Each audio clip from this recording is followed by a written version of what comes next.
안녕하십니까. 안녕하십니까. 아, 날씨가 무척 덥군요. 한국은 지금 8월 초 가장 더운, 이번 주 가장 덥습니다.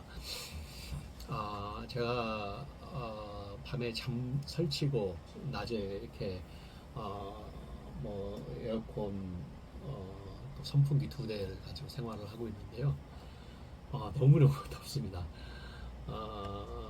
다음 주부터는 아마 날씨가 좀 선선해지지 않을까. 이제 오늘 이번 주가 가장 피크 여름 최고의 더운 그 날인 것 같습니다. 제가 먼저 오늘 강의에 앞서서 제가 지금 도서관에서 오늘도 도서관을 갔다 왔는데 이 책을 지금 잘 보이시죠? 다문화 사회의 선교라는 이 책입니다. 이게 이제 한국 선교 신학회에서 나온 그 논문 자료, 발표 자료인데 전국의 교수님들,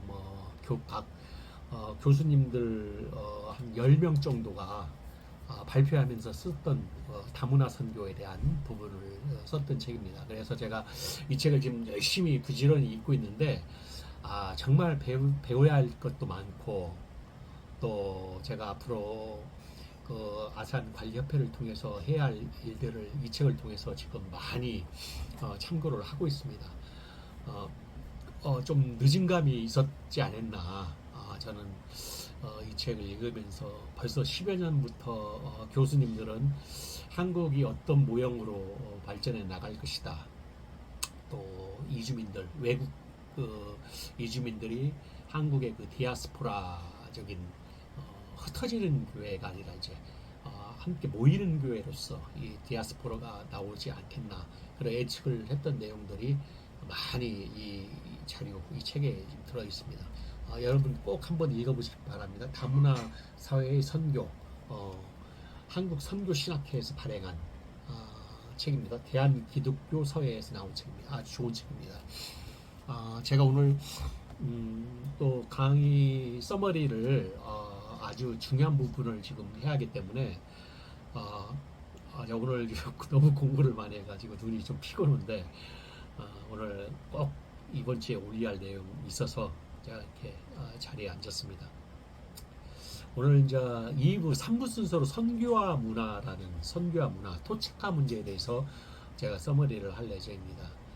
다음 주에는 기독교와 타종교, 이 두 가지가 가장 중요한, 선교에 있어서 가장 중요한 챕터이기 때문에 오늘은 선교와 문화, 토착화 문제, 한국 내에서 토착화 문제라든가 그런 부분을 말씀을 드리고 합니다. 자, 6장 선교와 문화, 토착화 문제에 대해서 제가 지금 시작하도록 하겠습니다. 선교는 엄밀히 말하자면 타 문화의 사람들에게 복음을 전하는 것이다 라고 이렇게 정의를 하고 있죠.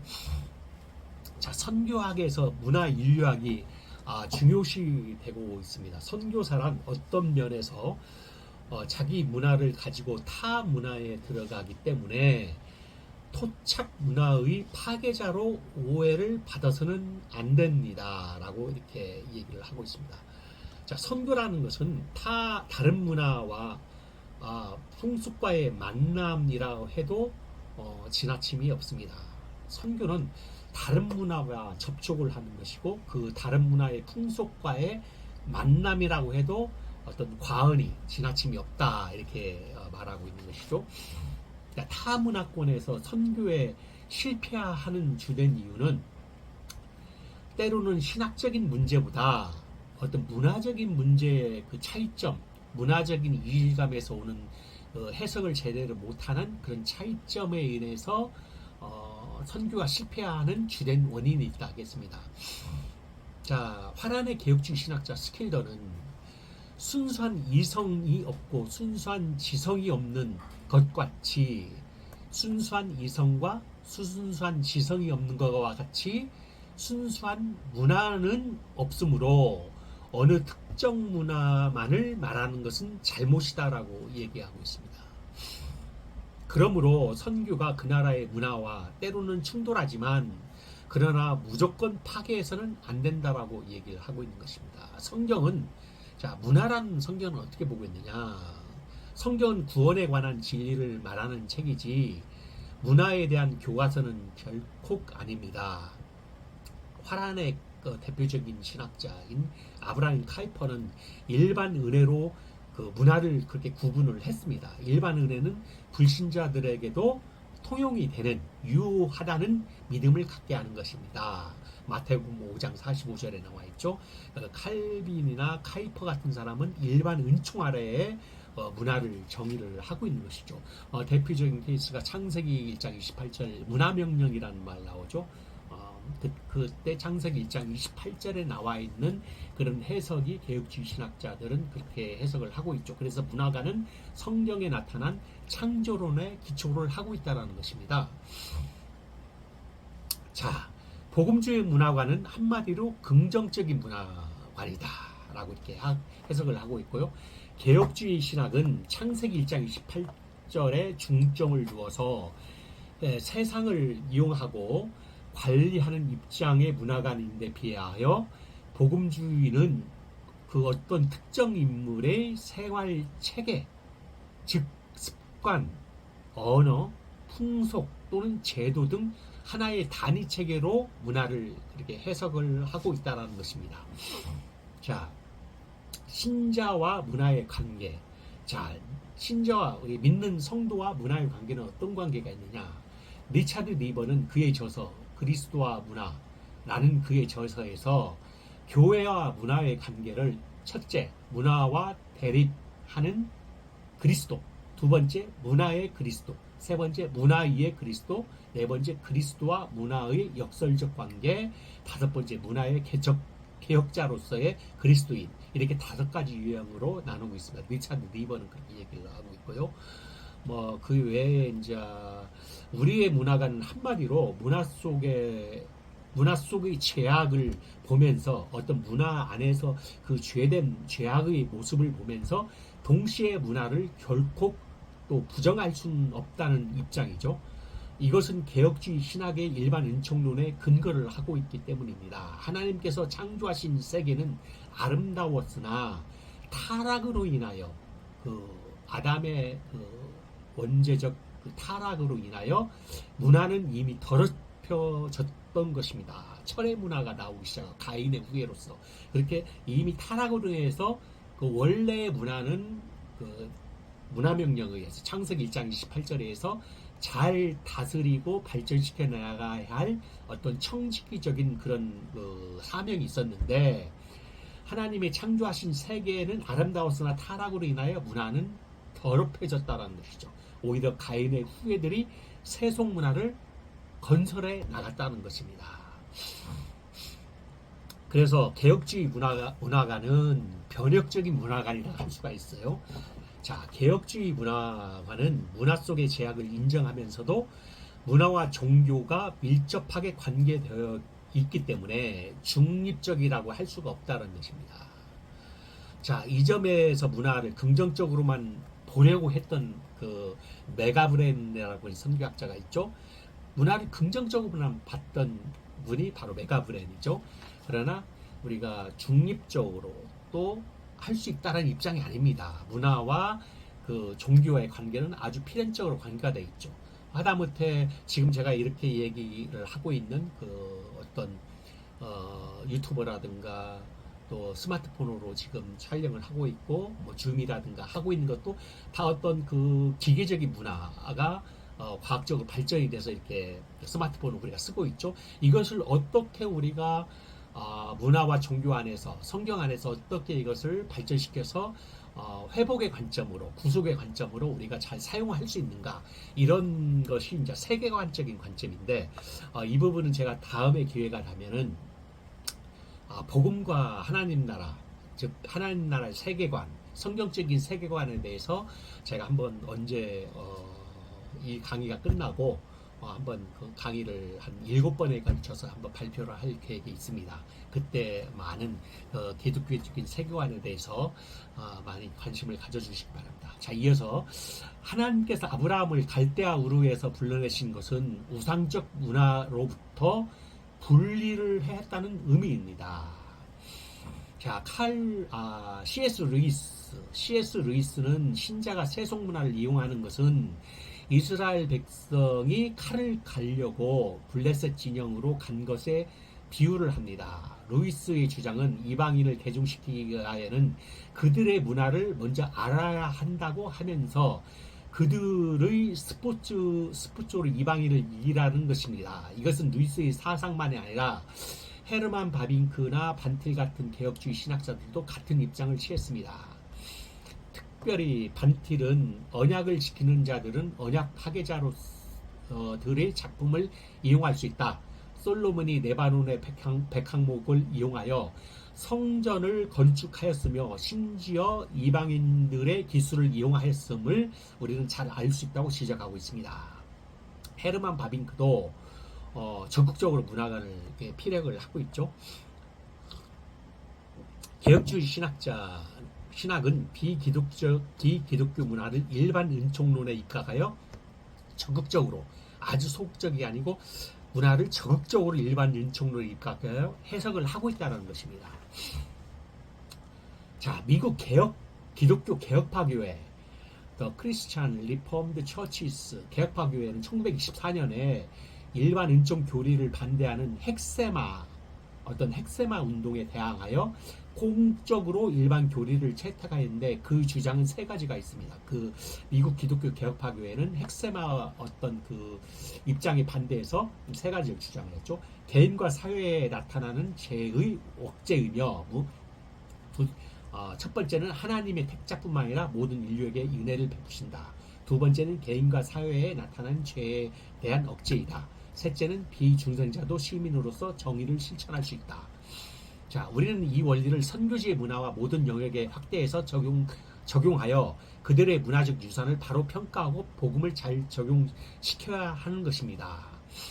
자, 이렇게 문화를 어느 정도 좀 이해를 잘 했으면 좋겠고요. 제가 별도로 하나님 나라 또 세계관적인 관점에서 문화를 어떻게 조명하고 있는지 다음에 이제 기회가 되면 제가 한 번 더 요약해서 말씀을 드리도록 하겠습니다. 토착화 문제 굉장히 중요한, 오늘 다루는 토착화 문제는 굉장히 중요한 문제입니다. 자, 토착화란 무엇이냐? 기독교적 문화관을 바탕으로 선교지의 문화적 유산을 조심스럽게 다루어야 하는 것입니다. 복음과 전통 문화의 복잡한 관계는 결코 토착화 문제로 귀착이 됩니다. 복음과 전통의 어떤 그 문화적 복잡하고 복합적인 관계는 토착화 문제로 귀착이 결국 귀결된다, 그 말이죠.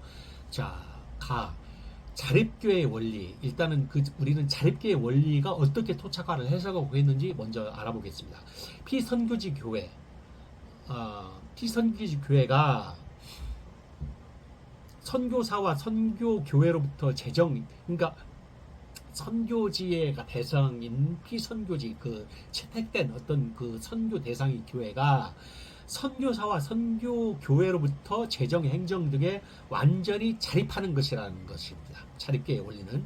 이것은 한국에 처음으로 적용된 바로 네비우스의 원리인 유명한 자립, 자치, 자력 전파는 바로 토착화의 원리에 입각하고 있다는 것이죠. 이것이 네비우스가 이 원리를 만든 것이 아니라 이것은 미국 해외 선교회 앤더슨과 영국 교회 선교회 벤이 먼저 주장한 선교 원리에 입각한 이 피선교교회의 자립을 강조한 것입니다. 복음이 전파될 때 전달자의 문화가 아닌 수용자가 문화 바탕 위에 복음이 심어져야 한다는 원리입니다. 전달자의 문화가 아닌 어떤 받아들이는 선교지에서 받아들이는 수용자의 문화 바탕 위에서 복음이 심어져야 한다, 그런 이해를 하고 있는 것이죠. 자, 토착화란 복합적인 면이 있습니다.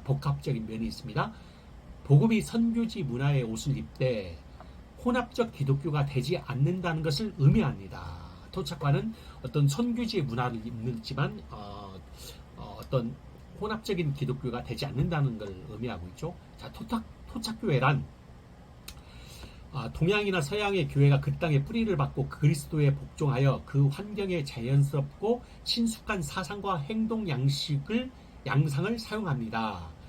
선교교회가 그들의 신앙 고백과 의식에 기록한 경험과 교훈을 염두에 두면서도 피선교 교회가 새 언어로 같은 복음을 전하려고 시도하는 것입니다. 즉 그 나라의 문화적, 종교적 유산과 어떤 밀접한 관계를 유지하면서 전하는 것입니다. 토착화란 어떤 원주민에 의한 원주민의 교회가 건전한 원주민의 문화 바탕 위에 세워지는 것을 말하는 것이죠.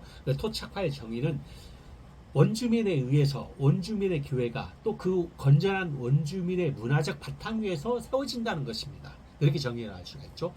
그러니까 토착화를 나쁘게만 보는 게 아니라 선교라는 측면에서는 건전한 바탕 위에서 그 어떤 복음이 심어진다는 그런 해석을 하고 있는 것이죠. 기독교가 인도에 들어올 때 인도 사람들은 서구 선교사들에게 이렇게 얘기를 했습니다.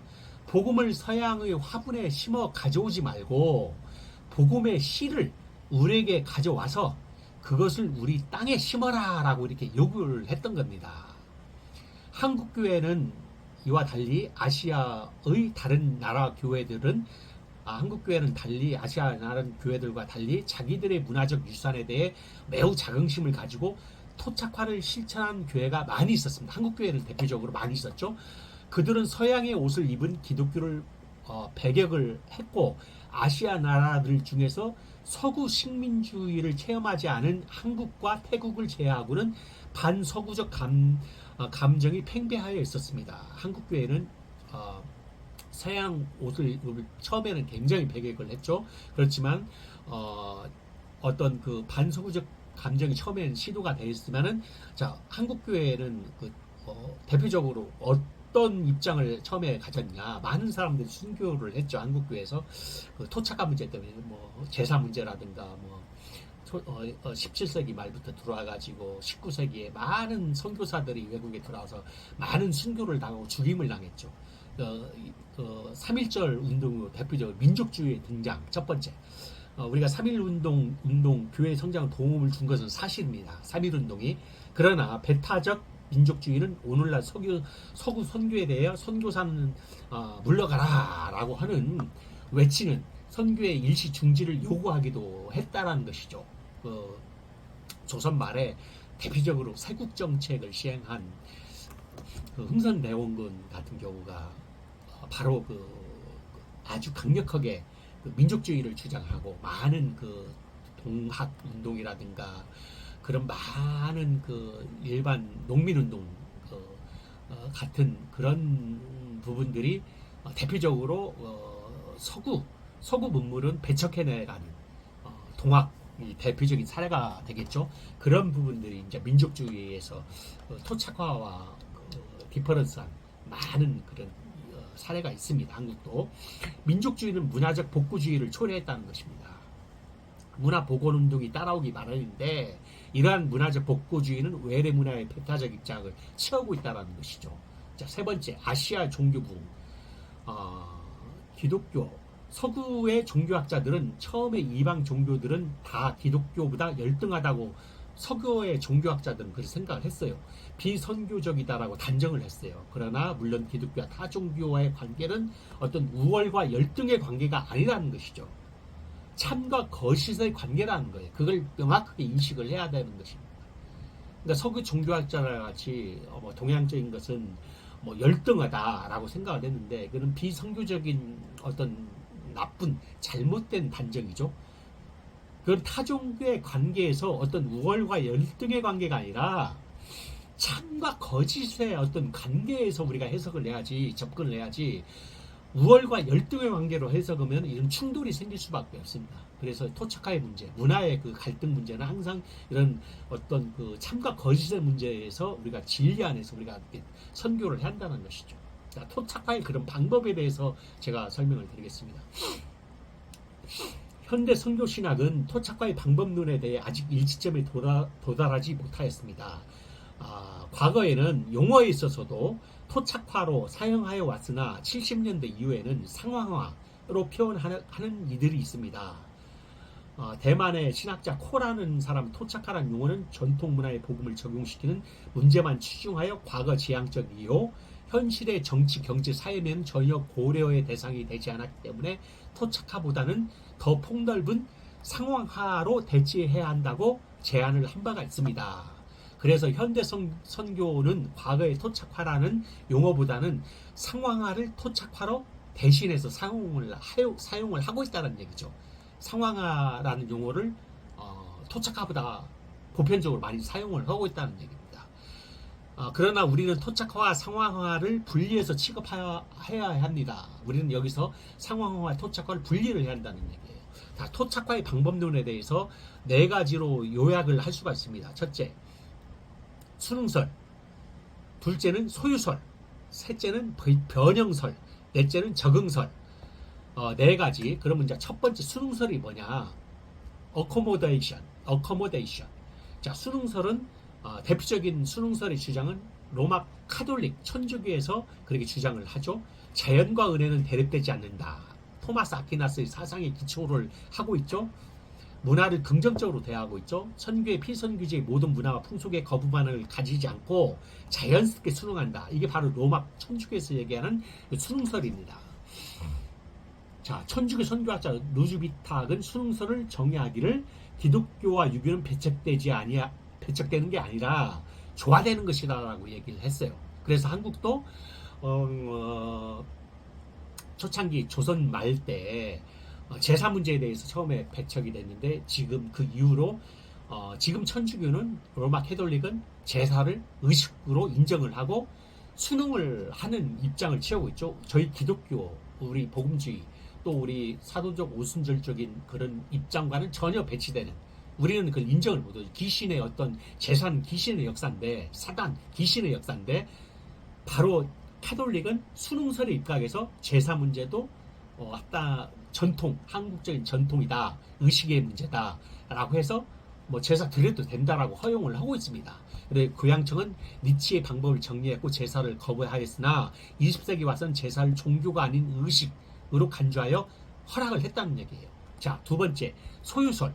소유설의 주창자는 바빙크와 바이어 하우스입니다. 바빙크는 토착화라는 용어조차도 사용하기를 꺼리고 소유라는 용어로 대치하여 사용할 걸 주장했어요. 토착화라는 용어를 사용하지 말고 우리가 소유하자. 그의 사상은 신자의 생활을 이방인의 생활 양태에 적용시키고 토착화시키는 것이 아니라, 그 이방인의 생활 양태에 적용시키고 토착화시키는 게 아니라 이방인의 생활을 우리가 소유하자. 그래서 새롭게 만들자. 소유설, 그런 해석입니다. 결혼 일부 다처제도, 성인식, 우상제물, 장례식 등은 순수한 중립이 아니라 종교적 의미가 내포되어 있기 때문에 그들의 문화를 소유하되 새로운 의미와 방향으로 제시해 나가야 한다 라고 그 바빙크와 바이어는 그렇게 해요. 그래서 소유설을 얘기를 하고 있는 겁니다. 이 사상 곧 다시 말해서 마귀에게 빼앗겼던 하나님의 것을 다시 차지해야 한다는 의미입니다.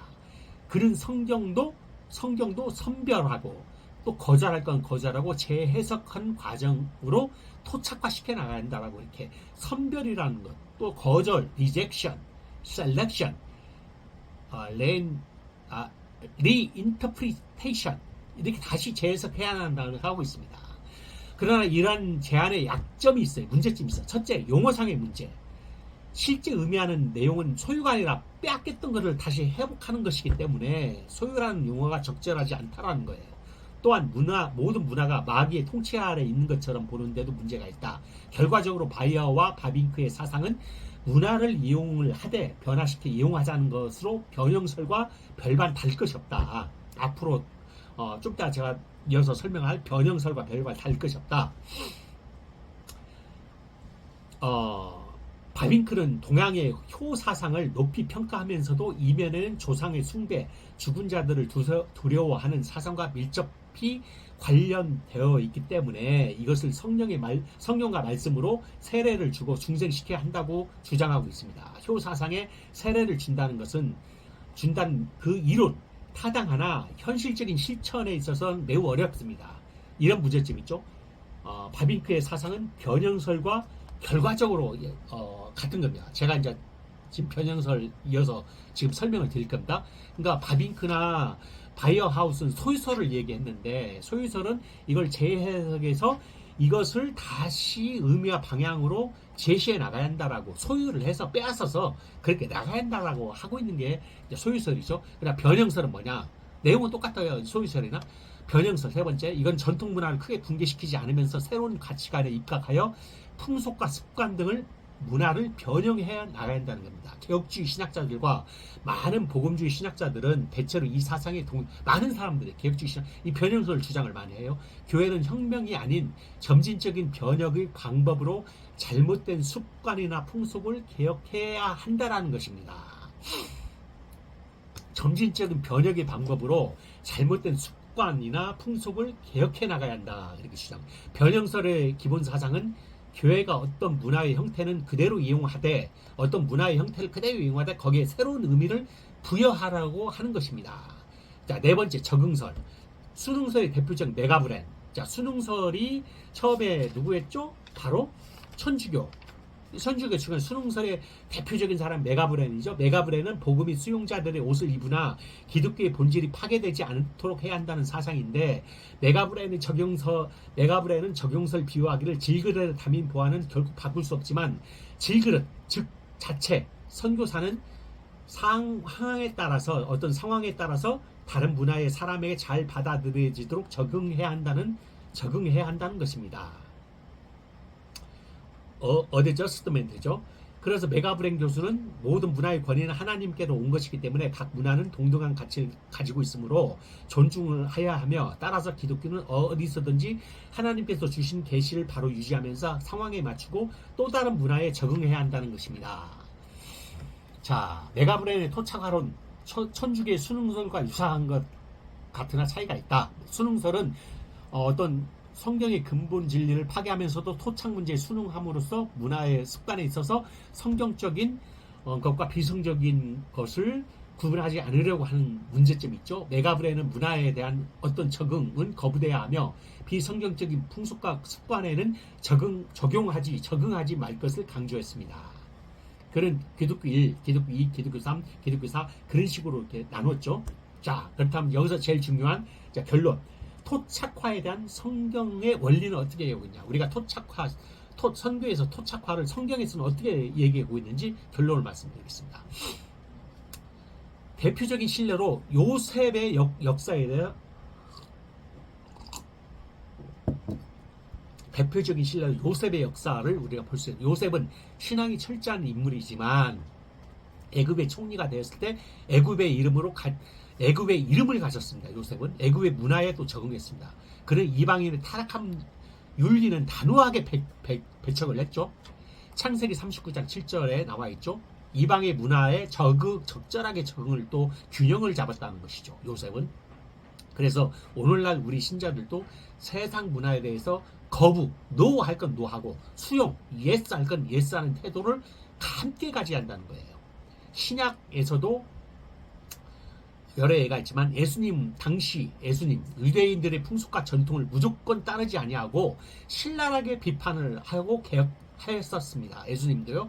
예수께서는 장로들의 유전 전통을 비판은 하였으나 깨끗한 것과 더러운 것에 대하여 유대 지도자들의 잘못된 고정관념을 시정하였고 안식일을 바로 지키는 법을 가르쳤습니다. 이것은 유대의 잘못된 전통 문화에 과 풍속에 대한 도전이었습니다. 이로 인하여 예수와 그의 제자들은 핍박이 불가피했습니다. 따라서 예수님도 그렇게 한 바와 같이 토착화란 잘못된 전통 문화를 무조건 수용하는 것이 아닙니다. 명심하십시오. 토착화는 무조건 수용하는 거예요. 핍박을 각오하더라도 거부하고 개혁해야 한다는 것입니다. 우리가 핍박을 각오하더라도 개혁해 나가야 한다는 거예요. 이 점에서 신자의 핍박은 궁극적으로 교리의 문제가 아니라 문화의 가치관의 문제입니다. 신자의 핍박은 교리의 문제가 아니라 문화의 가치관의 문제예요. 많은 사람들이 핍박을 받았죠. 스테반도 유대인에게 전도할 때 모세가 전한 규례를 고친다고 오해를 받았죠. 사도행전 6장 14절에 바울도 빌립보에 전도할 때 역시 핍박자들은 다음과 같이 고소를 했죠. 바울을 이 사람들이 유대인인데 우리 성을 심히 요란케 하여 로마 사람이 우리가 받지도 못하고 행치도 못할 풍속을 전한다 하거늘 사도행전 16장 20절에 이렇게 얘기를 하고 있죠. 사도 바울은 유대인을 위하여 디모데에게 할례를 행하였으며 사도행전 16장 3절 예루살렘에 돌아와서 선교 보고를 한 후 하지도 않아도 대할 무방한 결례와 선도 했죠. 바울은 유대인에게 유대인같이, 이방인에게는 이방인같이, 그러니까 유대인에게는 유대인같이, 이방인에게는 이방인같이 처사를 했다는 거예요. 이게 바로 바울의 동일화를 실천하였다는 거예요. 아이덴티피케이션. 고린도서 9장 19절 22절에 나오죠. 이건 토착화의 좋은 사례가 되는 예입니다. 토착화의 또 다른 중요한 신뢰는 고린도 1장에 머리에 쓰는 풍속에 관한 바울의 교훈이 있습니다. 당시 고린도 사람들은 노예나 여자는 너울 같은 수건을 쓰는 풍속이 있었습니다. 바울은 이 풍속을 반대하지 아니하고 오히려 권장을 하였으니 이는 이 풍속이 기독교의 원리나 자연법에 위배되지 아니하였기 때문입니다. 기독교의 원리나 어떤 자연법에도 위배되지 않았기 때문에 바로 권장을 했던 거예요. 긴 머리에 쓰는 그 하나의 너울 같은 수건을. 자, 그래서 토착화를 우리가 이렇게 잘 바울이나 예수님이나 많은 요셉이나 이런 사례를 우리가 고민을 해보고 연구할 필요가 있는데, 이 점에 있어서 사회와 문화는 기독교 활동의 방편이자 그 자리이기도 합니다. 그 자리이기도 합니다. 어떤 사회와 문화는 성경의 계시도 당시의 문화와 언어의 체계로 어떤 당시의 역사적인 언어와 문화의 그 체계로 쓰여졌기 때문에 기독교는 고유 문화의 파괴자로 보여서는 결코 안 됩니다. 기독교가 어떤 문화의 파괴자로 그렇게 인식이 되면 안 된다는 얘기예요. 1960년대 한국교회 토착화의 신뢰를 제가 말씀드리고 이제 이 토착화에 대한 문제를 마무리를 하도록 하겠습니다. 우리나라는 한국교회는 토착화 논쟁이 1960년도에 있었습니다. 사실 한국교회 초기 선교사들은 한국의 서구화를 시도하지 않았습니다. 언더우드 기독교를 한국에 소개하면서 목적이 한국을 서구화하자는 것이 아닙니다. 그는 마찬가지로 감리교 선교사들도 기독교를 목적이 한국을 서구화하자 그런 것이 아니었습니다. 당연히 아니겠죠. 감리교 선교사들도 기독교 교육의 목적이 한국의 서양화가 아닌 더 좋은 한국인을 만들고자 하는 것이었습니다. 초기 장로교 선교사들은 교회당을 서양식이 아닌 한국 고유의 건축 양식을 권장을 했습니다.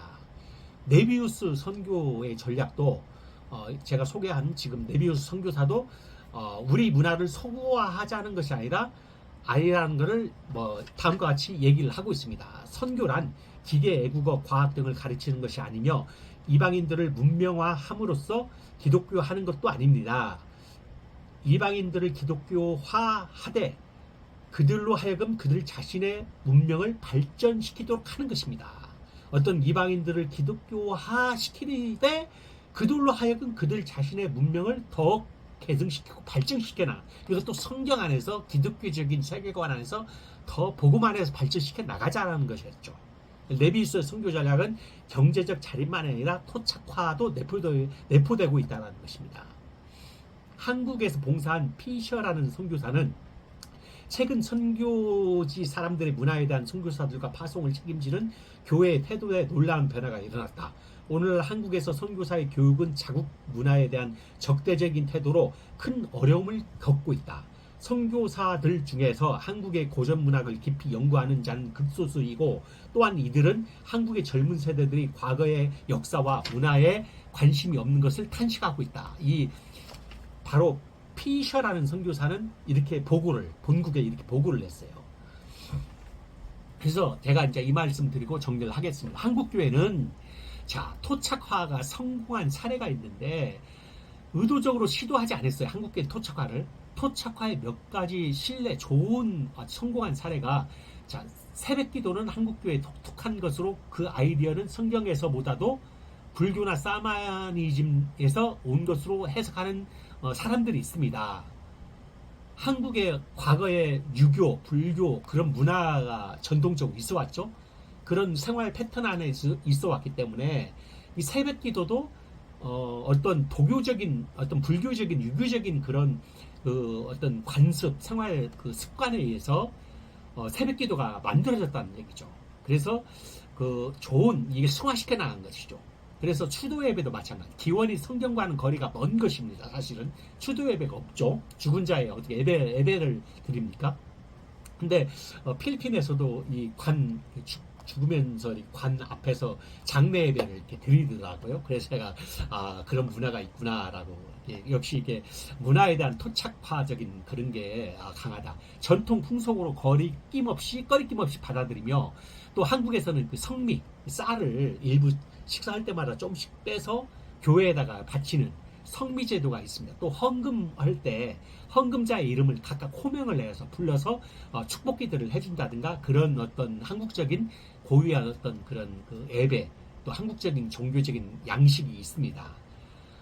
이게 조금 더 지나친 어떤 개혁주의 입장에서는 이런 부분이 잘못됐다라고 이렇게 단정을 지을 수가 있는데, 저는 이것을 단정 짓기보다는 좀 더 우리가 성경 안에서 한국적인 좋은 양태, 또 복음 안에서 발전시켜 나가는 것이 필요하지 않겠나, 저는 그렇게 보고 있습니다.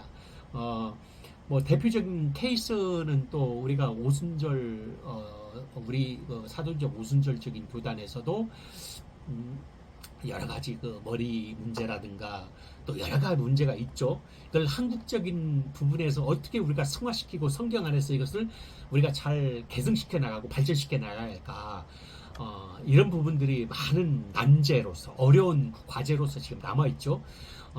외국 것이 또 미국 것이 그게 제대로 한국에 들어와서 어떤 문화, 기존에 있는 생활 습관이나 문화나 어떤 양식에 어떤 반대되고 충돌되는 것이 아니라 서로 융화돼서 더 복음 안에서 선교적으로 더 발전시키고 개성되어 나가는, 그게 바로 필요하지 않겠나, 저는 그렇게 바라봅니다. 한국적인 그 특수 상황을 고려해서 교회가 성장되길 바라는 것이죠.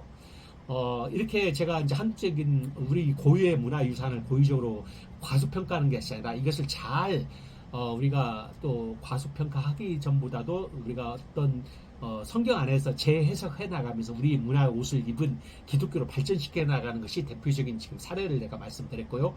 따라서 한국 교회는 문화적 민족주의를 제창하는 현 시점에서 전통 문화의 파괴자로서 보일 것이 아니라 개성시켜 나가야 한다는 것이죠. 개성하고 개혁해 나가야 한다는 것이죠. 그 개혁해야 할 것은 개혁해 나가야 한다는 그런 자세를 우리는 가져야 한다는 거예요. 제가 오늘 중요한 말씀을 드렸는데, 이 토착화, 그러니까 외국의 어떤 것을 그대로 우리가 받아들이는 것은 아니라고 저는 보는. 이제는 우리가 케이팝 문화가 있죠. 한국적인 고유의 우리가 500년 많은 그 역사적인 전통의 문화가 있죠. 소위 고조선 시대 이 얘기도 나오고, 여러 가지 역사를 연구하는 그런 단체들도 있지만, 우리가 대한민국이 이 광활한 만주 벌판을 달렸던 그런 발해의 어떤 그런 역사, 고굴의 역사도 있단 말입니다. 그런 한 나라의 민족의 바탕에서 이 복음을 우리가 어떻게 잘 승화시켜 나가야 할 것인가, 이런 것들을 우리가 연구해서 무조건 외국적인 것, 또 미국적인 것을 우리가 받아들이면 안 된다는 거예요. 우리의 전통적인 것을 잘 승화시켜서 우리 것으로 잘 복음 안에서 우리 것의 어떤 체계적인 신학적인 도구마를, 신학적인 체계를 잘 만들어나고 잘 잡아나가야 한다는 얘기입니다. 제가 오늘 이 말씀을 꼭 드리고 싶으면서 오늘 강의를, 오늘 서머리를 마무리를 하고자 하는 것입니다. 날씨가 무척 덥습니다. 건강 조심하시고, 다음 주에는 기독교와 타 종교, 종교신학, 타 종교인에 대해서 우리가 어떻게 선교적인 전략을 가져야 하는가, 기독교와 타 종교에 대해서 아주 매우 중요한 어떤 강의입니다. 그래서 다음 주에는 그거 한 챕터를 또 하고, 오늘은 이 토착화에 대해서 오늘 말씀드렸습니다. 정말 중요한 내용이기 때문에 제가 이 챕터만 오늘 집중적으로 지금 한 40분 가까이 했는데, 조금 더 강의를 잘 다시 한번 리바이벌 들어볼 필요가 있겠습니다. 감사합니다. 다음 주에 뵙겠습니다. 건강 조심하세요.